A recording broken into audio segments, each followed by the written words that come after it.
Halo semuanya, kali ini aku akan bikin video sedikit berbeda.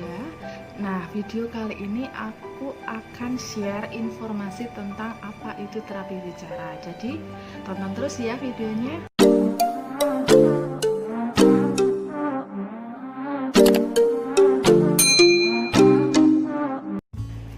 Sebelum kita membahas tentang video kali ini, saya pengen perkenalan dulu. Nama saya itu Anggi Resna Putri. Tentunya teman-teman sudah tahu dari nama channel aku ya. Nah, saya itu profesinya sebagai dosen ataupun pengajar di salah satu perguruan tinggi, yaitu Politeknik Kesehatan Kementerian Kesehatan Surakarta yang berada tentunya di Surakarta. Untuk riwayat pendidikannya, saya itu dulu mengambil program studi D4 Terapi Wicara di Poltekkes juga, kemudian lulus pada tahun 2017 dan saya langsung melanjutkan S2 ke UNS untuk mengambil jurusan Ilmu Kesehatan Masyarakat karena saya ingin mengambil keputusan untuk bekerja di salah satu perguruan tinggi, yaitu di Poltekkes Surakarta, yang dimana kalau dosen itu kan harus memiliki basic S2. Nah, kebetulan di jurusan terapi bicara dulu pengajarnya sangat terbatas, jadi saya harus melanjutkan pendidikan S2 dulu baru bisa bekerja di sini sebagai pengajar atau dosen. Begitu ceritanya teman-teman. Oke, langsung saja kita membahas tentang judul dari video ini ya. Nah, judul dari video ini itu kita membahas mengenai ilmu atau profesi terapis wicara. Teman-teman perlu ketahui dulu apa itu terapi wicara. Nah, kalau teman-teman itu tenaga kesehatan pastinya akan tahu apa itu terapi wicara, tapi juga tidak memungkiri kalau juga ada beberapa tenaga kesehatan yang belum tahu apa itu terapi bicara. Nah, di sini saya ingin memperkenalkan apa itu terapi bicara dan juga memberikan informasi sama teman-teman ya. Nah, terapi bicara itu adalah ilmu yang mempelajari terkait dengan komunikasi manusia. Bagaimana manusia itu bisa berkomunikasi? Nah, itulah yang dipelajari oleh terapis wicara. Terapi bicara itu ilmu yang membahas mengenai bahasa, bicara, suara, irama kelancaran, dan juga menelan. Aspek-aspek itu tadi yang saya sebutkan, itulah yang dipelajari oleh terapi wicara. Kalau terapi wicara itu adalah ilmunya, tapi kalau terapis wicara itu adalah seseorang yang dia sudah menyelesaikan pendidikan dan nantinya akan menjadi memperoleh profesi sebagai terapis wicara. Jadi seseorang yang menjalankan ilmu tersebut itu namanya terapis wicara. Kemudian profesi terapis wicara itu sudah ada peraturan dari Kementerian Kesehatan pada nomor 867 tahun 2004. Terapi wicara itu nantinya akan bertugas memberikan pelayanan secara profesional sesuai dengan bidangnya. Nah, itu akan memberikan pelayanan-pelayanan yang bertanggung jawab penuh terhadap pasiennya secara ilmu yang telah dimilikinya. Sebelum menginjak lebih jauh tentang terapi wicara, saya akan menyampaikan dulu sejarahnya ya. Jadi teman-teman bisa tahu sejarah dari terapi wicara itu di Indonesia itu bagaimana. Pada tahun 1971, udah lama ya, jadi terapi wicara di Indonesia itu sudah sejak 1971. Pada tahun 1971 itu terapi wicara itu masih seperti kursus-kursus gitu ya, namanya kursus speech correction. Itu hanya berlangsung kurang lebih 6 bulan saja kursusnya dan sudah bisa menjalankan profesi terapi wicara. Pada tahun 1973 itu terapi wicara sudah berkembang lagi. Yang tadinya hanya 6 bulan kursus pada namanya speech correction tadi, sekarang sudah berkembang menjadi namanya berubah Lembaga Bina Wicara di Jakarta. Nah, yang sebelumnya hanya 6 bulan sekarang sudah berkembang pendidikannya 3 tahun. Yang dimana yang masuk ke dalam jenjang pendidikan ini nantinya sederajat seperti SMA atau sederajatnya. Dan kemudian berkembang pesat lagi pada tahun 1985 itu bergabung dengan fisioterapi ya.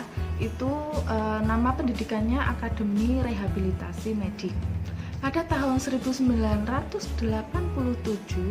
karena berhubung peraturan pemerintah itu tidak boleh dalam satu jurusan memiliki dua prodi, fisioterapi dan terapi wicara, maka terapi wicara membuka akademi sendiri, namanya Akademi Speech Therapy yang sekarang berada di Jakarta.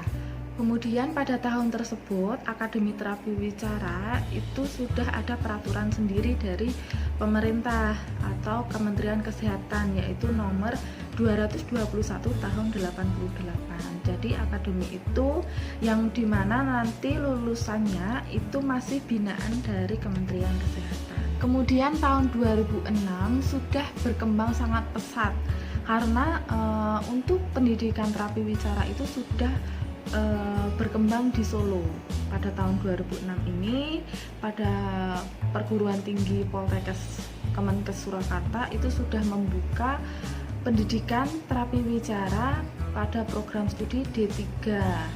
Nah, di mana lulusannya baru ada D3 ya. Pada tahun 2012 itu Poltekkes sudah membuka program studi D4 yang dimana D4 itu setara dengan S1 untuk program studi D4 terapi wicara. Nah, saya itu salah satu lulusan pertama untuk program studi D4 ini, angkatan pertama dari program D4, dimana saya tahun 2013 itu masuk untuk melakukan pendidikan 4 tahun, mengambil program studi D4 itu kan 4 tahun ya, jadi 4 tahun saya menjalani pendidikan, kemudian saya lulus tahun 2017, kemudian langsung melanjutkan pendidikan lagi di UNS untuk mengambil S2-nya. Nah, itulah sejarah sekilas tentang terapi wicara yang ada di Indonesia. Tentunya yang saya sampaikan ini hanya sekilas saja ya, masih banyak lagi yang kekurangannya. Nanti teman-teman bisa browsing sendiri di Google kalau pengen tahu secara lengkap, secara jelasnya tentang sejarah dari terapi wicara. Oke, bahas tentang kompetensi yang dimiliki dari terapi wicara.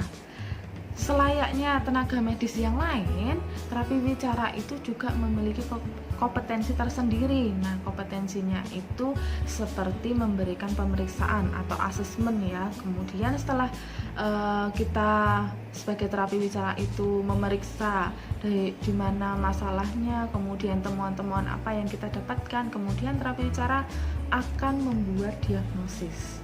Nah, diagnosis ini adalah penentu di mana terapi wicara nanti akan membuat planning atau treatment apa yang akan diberikan oleh pasien. Kemudian setelah membuat diagnosis nanti akan membuat perencanaan atau latihan-latihan yang akan diberikan oleh pasien. Nah, setelah itu terapi wicara juga akan memberikan evaluasi dan juga akan memberikan konseling atau konsultasi terkait dengan permasalahan yang dihadapi oleh pasien. Jadi kita tidak hanya memeriksa kemudian mengintervensi latihan-latihan saja, tapi kita juga memberikan konseling, memberikan motivasi sama pasiennya. Dan perlu diingat terapi wicara itu memberikan programnya itu secara bertahap ya. Jadi tidak bisa pasien datang langsung sembuh, itu enggak ya. Jadi kita juga masuk dalam rehabilitasi medik, namanya juga rehabilitasi. Jadi kita untuk mengembalikan fungsi yang tadinya bermasalah itu juga memiliki tahapan-tahapan tersendiri sesuai dengan kondisi fisik dari pasien, kondisi permasalahan dari keparahannya dari pasien. Nah, seperti itu. Jadi kita tidak bisa instan. Dan kemudian terapi wicara juga tidak meresepkan atau memberikan obat. Kita cukup dengan latihan. Kita memiliki metode-metode sendiri, setiap kasus itu ada metodenya. Nah, itu nanti dimana pasiennya akan latihan bareng-bareng bersama terapisnya, atau bisa nanti terapisnya memberikan program atau seperti pekerjaan rumah atau PR, latihan di rumah sendiri. Dan juga nanti tentunya akan dievaluasi lagi oleh terapis wicara. Nah, Nah, selain memberikan treatment, terapi wicara juga memberikan preventif atau pencegahan. Terapi wicara bisa terjun langsung ke masyarakat untuk memberikan penyuluhan-penyuluhan terkait dengan deteksi dini, stimulasi tumbuh kembang anak, atau stimulasi untuk dewasa, misalkan pasca stroke, seperti itu ya. Jadi terapi wicara itu yang berkaitan dengan komunikasinya, bagaimana seseorang yang tadinya sakit, yang tadinya bisa berkomunikasi kemudian sakit, kemudian habis itu tidak bisa berkomunikasi. Nah, itu baru terapi wicara masuk untuk menangani atau memberikan treatment ke pasien-pasien. Kemudian terapi wicara itu juga bisa melakukan riset atau penelitian ya. Jadi terapi wicara itu tidak hanya menangani saja, tapi juga bisa melatih kemampuan pendidikannya atau jalur melalui riset untuk memperbanyak ilmu-ilmu, menemukan temuan-temuan yang baru tentang metode atau temuan-temuan yang lain tentang kasus-kasus yang dimiliki oleh terapi wicara.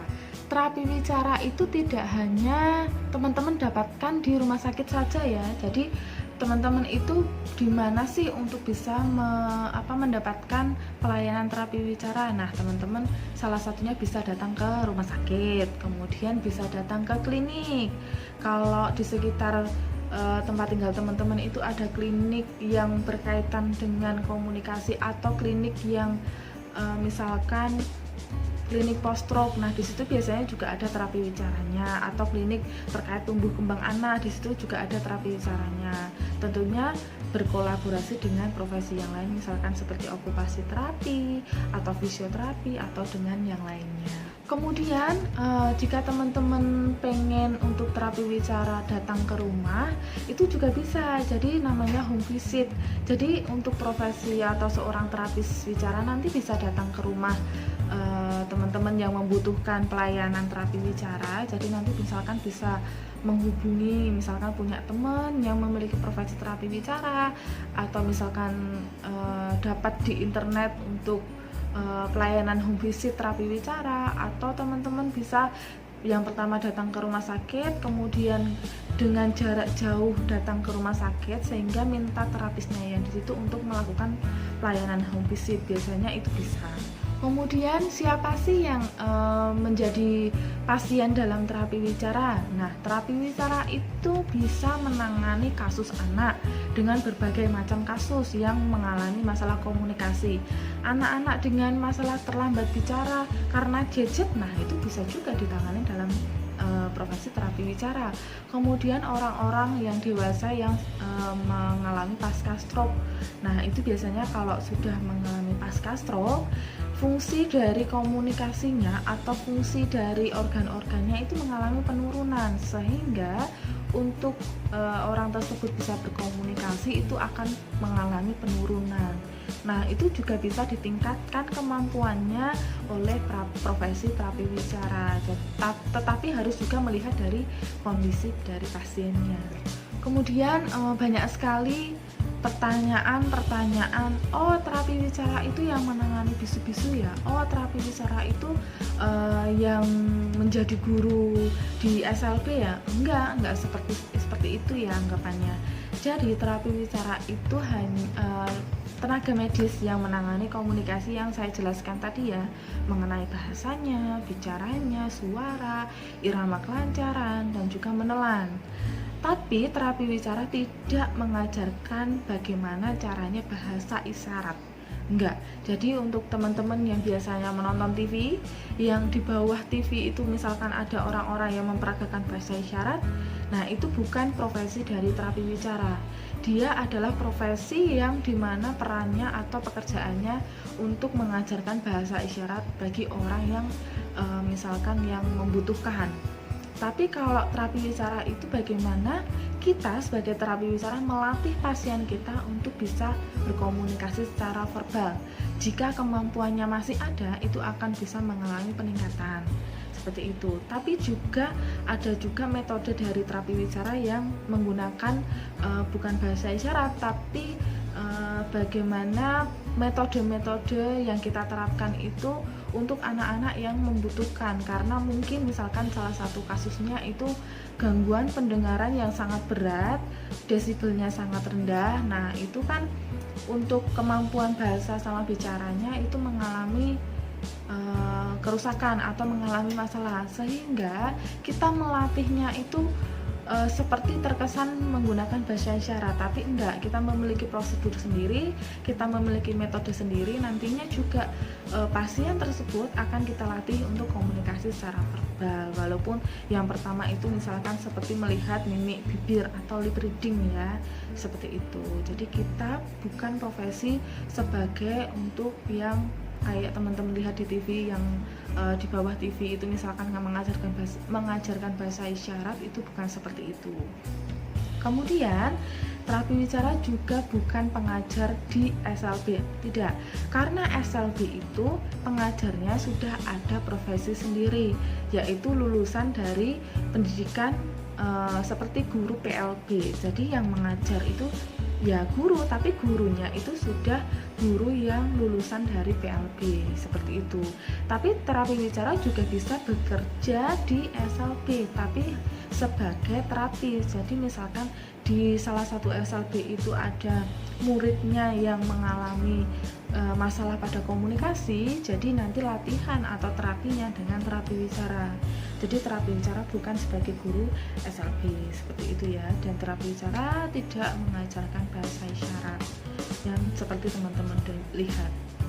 Oke, itu dulu video yang saya sampaikan tentang terapi bicara. Mungkin teman-teman bisa request, bisa komen di bawah untuk apa saja yang pengen teman-teman ketahui tentang terapi bicara. Nanti next saya akan bikin video lagi tentang terapi bicara. Jadi semoga apa yang saya sampaikan tadi bisa diterima oleh teman-teman, dan teman-teman yang belum tahu tentang terapi bicara bisa seenggaknya sedikit tahu tentang terapi bicara, gitu ya. Oke, videonya sudah cukup sampai sini aja. Jangan lupa like, subscribe, komen di bawah, dan juga share video ini ke teman-teman kalian. Dadah!